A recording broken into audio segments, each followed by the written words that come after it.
Sir finally ನೀವೇನು ಹೇಳ್ತೀರಿ ಅಯ್ಯರ್ ಅವರು? ಕೊನೆಯದಾಗಿ ನೀವೇನು ಹೇಳೋದಕ್ಕೆ ಇಷ್ಟಪಡ್ತೀರಿ? ಯಾಕಂದರೆ ಇವತ್ತು ಜನಸಾಮಾನ್ಯರು ಒಂದು ಕಷ್ಟಪಟ್ಟು ಒಂದು ಸೈಟ್ನ ಖರೀದಿ ಮಾಡ್ತಾರೆ. ಸನ್ಮಾನ್ಯ ಡಿ ಕೆ ಶಿವಕುಮಾರ್ ಸರ್ ಆಗಲಿ ಮತ್ತು ಕೃಷ್ಣ ಬೈರೇಗೌಡರು ಆಗಲಿ ನೀವೊಂದು ವಿಷನ್ ಇಟ್ಕೊಂಡಿದ್ದೀರಾ, ನಾವೊಂದು ಬೆಂಗಳೂರನ್ನ ನಾವು ಬ್ರ್ಯಾಂಡ್ ಬೆಂಗಳೂರು ಮಾಡ್ತೀರಿ ಅಂತ ಅಂದ್ಕೊಂಡಿದ್ದೀರಾ.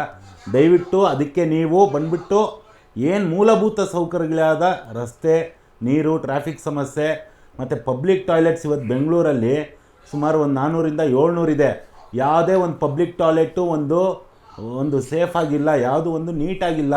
ದಯವಿಟ್ಟು ಆದಷ್ಟು ಇದ್ರ ಬಗ್ಗೆ ಗಮನ ಕೊಡಿ. ಯಾಕಂದರೆ ಪ್ರತಿಯೊಬ್ಬರು ಸೈಟ್ಗೆ ಅವ್ರದ್ದೇ ಆದ ಒಂದು ಬೆವರು ಆಗಲಿ, ಅವ್ರದ್ದೇ ಒಂದು ಕಷ್ಟಪಟ್ಟು ಅದಕ್ಕೆ ಒಂದು ಹೂಡಿಕೆ ಮಾಡಿರ್ತಾರೆ. ದಯವಿಟ್ಟು ಅದಕ್ಕೆ ನೀವು ಬಂದುಬಿಟ್ಟು ನೀವು ಮಾಡಿಲ್ಲ ಅಂದರೆ ಇದು ಅಂತ ಹೇಳೋದು ತಪ್ಪು. ಆದರೆ ಸೈಟ್ ತೊಗೊಂಡವರು ಬೇಲಿ ಹಾಕಿ ಅದನ್ನು ಜೋಪಾನ ಮಾಡ್ಕೊಳ್ಳೋದು ಅವ್ರದ್ದು ಒಂದು ಅವಶ್ಯಕತೆ. ಅವ್ರು ಅದು ಮಾಡ್ತಾರೆ, ಪ್ರತಿಯೊಬ್ಬರು ಮಾಡ್ತಾರೆ. ದಯವಿಟ್ಟು ನೀವು ಜನರಿಗೆ ಬೆರೆ ಹಾಕ್ಬಿಡಿ, ಭಾರ ಆಗಬೇಡ್ರಿ. ಅವ್ರಿಗೆ ನೀವು ಯಾವತ್ತೂ ಅಣ್ಣಾಗಿರ್ಬೇಕು ಅಂತ ನಾನು. ಓಕೆ ಸರ್, ಇಷ್ಟದವ್ರೆ ಕೊನೆಯದಾಗಿ ನೀವೇನು ಹೇಳೋದಕ್ಕೆ ಇಷ್ಟಪಡ್ತೀರಿ ಈ ಒಂದು ವಿಷಯದಿಂದ?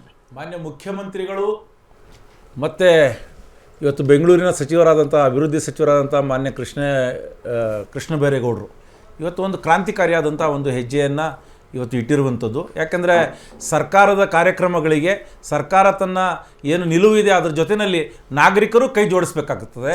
ಸರ್ಕಾರ ಮತ್ತು ನಾಗರಿಕರು ಇಬ್ಬರೂ ಸೇರಿಸಿ ಕೈ ಜೋಡಿಸಿದರೆ ಒಂದು ಸ್ವಚ್ಛ ಬೆಂಗಳೂರು, ಒಂದು ಇಡೀ ವಿಶ್ವಕ್ಕೆ ಒಂದು ಮಾದರಿ ಬೆಂಗಳೂರು.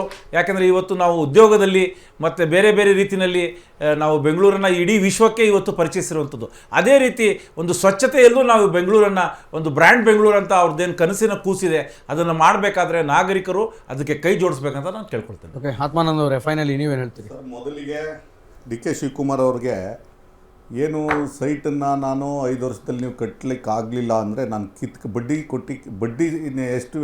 ಕೊಟ್ಟು ಕಿತ್ಕೊಳ್ತೀನಿ ಅಂದಿದ್ದಾರಲ್ಲ, ಇದಕ್ಕೆ ಕ್ಷಮೆ ಕೇಳಬೇಕು. ಈ ಜನರ ಕ್ಷಮೆಯನ್ನು ಮೊದಲು ಕೇಳಬೇಕು. ನೀವು ಈ ರಾಜ್ಯದ ಜನತೆಯನ್ನು 7 ಕೋಟಿ ಜನನ ಕಾಪಾಡುವಂಥ ಭರವಸೆ ಮೂಡಿಸುವಂಥ ಒಬ್ಬ ಮುಖ್ಯಮಂತ್ರಿಯಾಗಿ ಮಾತಾಡಬೇಕು. ಇವತ್ತು ಬಡವರ ದುಡ್ಡು ಕಟ್ಕೊಂಡು ಲೋನ್ ಕಟ್ಕೊಂಡು ಇವತ್ತು ಸೈಟ್ ತಗೊಂಡಿದ್ದಾರೆ.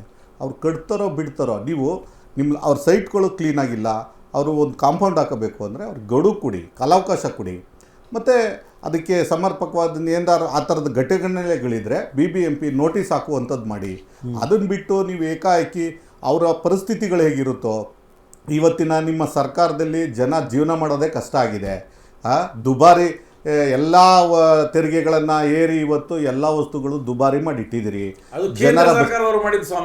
ಸರ್, ನಾನು ಮಾತಾಡ್ತಾ ಇರೋದು ಸರ್, ಕೇಂದ್ರ ಸರ್ಕಾರ ಏನು ಮಾಡಿದೆ, ರಾಜ್ಯ ಸರ್ಕಾರ ಏನು ಮಾಡಿದೆ ಅಂತ ಜನ ನಿರ್ಧಾರ ಮಾಡ್ಕೊತಾರೆ.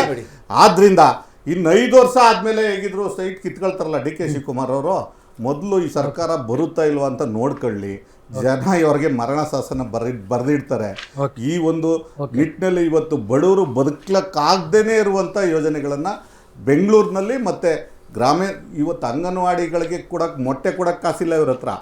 ಇನ್ನು ಈ ಸೈಟ್ಗೆ ನೀವು ಟ್ಯಾಕ್ಸ್ ಕಿತ್ಕೊಳ್ಳೋಕ್ಕೋಸ್ಕರ ನೀವು ಬೇರೆ ಬೇರೆ ಒಂದು ಯೋಜನೆಯನ್ನು ಹಾಕ್ಕೊಂಡು ಇಷ್ಟು ಜನರನ್ನು ಅಯ್ಯೋ ಅನಿಸಿ ನೀವು ನಿಜವಾಗ್ಲೂ ಕೂಡ ನಿಮ್ಗೆ ಒಳ್ಳೇದಾಗಲ್ಲ. ಆದ್ದರಿಂದ ಈ ಹೇಳಿಕೆಗೆ ಮೊದಲು ಕ್ಷಮೆ ಕೇಳಬೇಕು ಅಂತ ನಾನು. ಓಕೆ, ಧನ್ಯವಾದಗಳು. ತಿಮ್ಮೇಗೌಡರೆ ಕೊನೆಯದಾಗಿ ನೋಡಿ, ಶಾರ್ಟ್ ಆ್ಯಂಡ್ ಸ್ವೀಟ್ ಆಗಿ. ಓಕೆ ನೋಡಿ, ಇವತ್ತು ಇವರು ಸರ್ಕಾರ ಯಾವಾಗಲೂ ಒಂದು ಸರ್ಕಾರದ ಮೇಲೆ ಜನರು ಭರವಸೆ ಇಟ್ಟಿದ್ದಾರೆ. ಹೌದಪ್ಪ, ಹಿಂದೆ ಇದ್ದಂಥ ಸರ್ಕಾರ ಯಾಕೆ ಚೇಂಜ್ ಮಾಡಿ ಈ ಥರ ತಂದರು? ನಮಗೆ ಅವರು ಒಳ್ಳೆ ಸರ್ಕಾರನ ಕೊಡ್ತಾರೆ, ನಮ್ಗೆ ಅನುಕೂಲತೆ ಕೊಡ್ತಾರೆ, ಮೂಲಭೂತ ಸೌಕರ್ಯ ಕೊಡ್ತಾರೆ. ಅವ್ರಿಗೆ ಇನ್ನೇನು ಕೇಳಲ್ಲ, ಜನರಿಗೆ ಬೇಕಂತಂದ್ರೆ ಮೂಲಭೂತ ಸೌಕರ್ಯಗಳು ನಾವು ಸ್ವಲ್ಪ ನೆಮ್ಮದಿ ಆಗಿರಬೇಕು ಅಂತ. ಆ ನೆಮ್ಮದಿನೇ ಇವರು ಕೊಡದೇನೆ ದಬ್ಬಾಳಿಕೆ ಮಾಡ್ತಕ್ಕಂಥದ್ದು ಇದೆಯಲ್ಲ, ಇದು ಯಾರು ಕೂಡ ಒಪ್ತಕ್ಕಂಥದ್ದಲ್ಲ. ಸನ್ಮಾನ್ಯ ಡಿ ಕೆ ಶಿವಕುಮಾರ್ ಅವರು ಅರ್ಥ ಮಾಡ್ಕೋಬೇಕು. ಜನರ ಪರವಾಗಿ, ನಾಗರಿಕ ಪರವಾಗಿ ಯಾವುದೇ ನಿಲುವನ್ನು ತಗೊಂಡ್ರು ಸರ್ಕಾರಕ್ಕೆ ಜನ ಬೆಂಬಲ ಕೊಡ್ತಾರೆ. ಇಲ್ಲಾಂದರೆ ಅದಕ್ಕೆ ಅಷ್ಟೇ ವಿರೋಧವನ್ನು ವ್ಯಕ್ತಪಡಿಸ್ತಾರೆ. ಇದನ್ನು ಕೂಡ ಸನ್ಮಾನ್ಯ ಡಿ ಕೆ ಶಿವಕುಮಾರ್ ಅರ್ಥ ಮಾಡ್ಕೊಳ್ಬೇಕು ಅಂತೇಳಿ ನಾನು ಈ ಮೂಲಕ ಹೇಳ್ತೀನಿ. Okay, thank you so much. ಇಷ್ಟು ಹೊತ್ತು ಈ ಒಂದು ಡಿಸ್ಕಷನಲ್ಲಿ ಭಾಗಿಯಾಗಿರುವಂತಹ ಸಾಮಾಜಿಕ ಹೋರಾಟಗಾರ ನವೀನ್ ಅಯ್ಯರ್ ಅವರಿಗೆ ಆ್ಯಂಡ್ ಕಾಂಗ್ರೆಸ್ನ ವಕ್ತಾರರಾಗಿರುವಂತಹ ಇರ್ಷದ್ ಅವರಿಗೆ, ಆತ್ಮಾನಂದ್ ಅವರಿಗೆ, BJP ವಕ್ತಾರರು ಆ್ಯಂಡ್ JDS ವಕ್ತಾರರಾಗಿರುವಂತಹ ತಿಮ್ಮೇಗೌಡರಿಗೆ ನಿಮ್ಮೆಲ್ಲರಿಗೂ ಕೂಡ ಧನ್ಯವಾದಗಳನ್ನು ಸಲ್ಲಿಸ್ತಾ ಇದ್ದೀನಿ. ಇದು ಡಿ ಕೆ ಶಿವಕುಮಾರ್ ಅವರ ಮಾತು.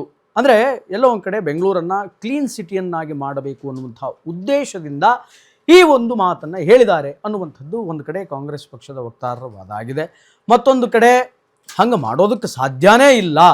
ಒಂದು ವೇಳೆ ಅದು ಇಂಪ್ಲಿಮೆಂಟ್ ಆಗಬೇಕು ಅಂತ ಏನಾದರೂ ಅಂತಂದರೆ ಅದಕ್ಕೆ ಬಹಳ ಲೆಂತಿ ಪ್ರೋಸೆಸ್ಗಳಿದೆ, ಆದ್ದರಿಂದ ಅದು ಆಗಲ್ಲ ಅನ್ನುವಂತಹ ವಾದ ಇನ್ನು ಕೆಲವರದ್ದು ಆಗಿದೆ. ಬಟ್ ಅಪ್ಕಮಿಂಗ್ ಡೇಸಲ್ಲಿ, ಮುಂಬರುವಂತಹ ದಿನಗಳಲ್ಲಿ ಇದು ಎಷ್ಟರ ಮಟ್ಟಿಗೆ ಜಾರಿಗೆ ಬರುತ್ತೆ, ಎಷ್ಟರ ಮಟ್ಟಿಗೆ ಇದು ಎಕ್ಸಿಕ್ಯೂಟ್ ಆಗುತ್ತೆ ಅನ್ನುವಂಥದ್ದನ್ನು ಕಾದು ನೋಡಬೇಕು. ಆದರೆ ರೈಟ್ ನಾವೀಗ ಬೆಂಗಳೂರಿನ ಜನ, ಮಧ್ಯಮ ವರ್ಗದ ಜನ ಒಂದೊಂದು ರೂಪಾಯಿಯನ್ನು ಕೂಡ ಕಷ್ಟಪಟ್ಟು ಬೆವರು ಸುರಿಸಿ ದುಡಿದು ಸಂಗ್ರಹ ಮಾಡಿ ಒಂದು ಸಣ್ಣ ಪುಟ್ಟ ಕನಸಿನ ಗೂಡು ಮಾಡ್ಕೊಳ್ಬೇಕು, ನಿರ್ಮಾಣ ಮಾಡ್ಕೊಳ್ಬೇಕು ಅಂತ ಏನು ಸೈಟನ್ನು ಖರೀದಿ ಮಾಡಿರ್ತಾರೆ, ರೈಟ್ ನಾವು ಅವರು ಆತಂಕಕ್ಕೆ ಒಳಗಾಗಿದ್ದಾರೆ ಡಿ ಕೆ ಶಿವಕುಮಾರ್ ಅವರ ಈ ಮಾತಿಂದ ಅಂತ ಹೇಳಿದರೆ ತಪ್ಪಾಗಲಿಕ್ಕಿಲ್ಲ, ಅತಿಶಯ ಆಗಲಿಕ್ಕೆ ಇಲ್ಲ.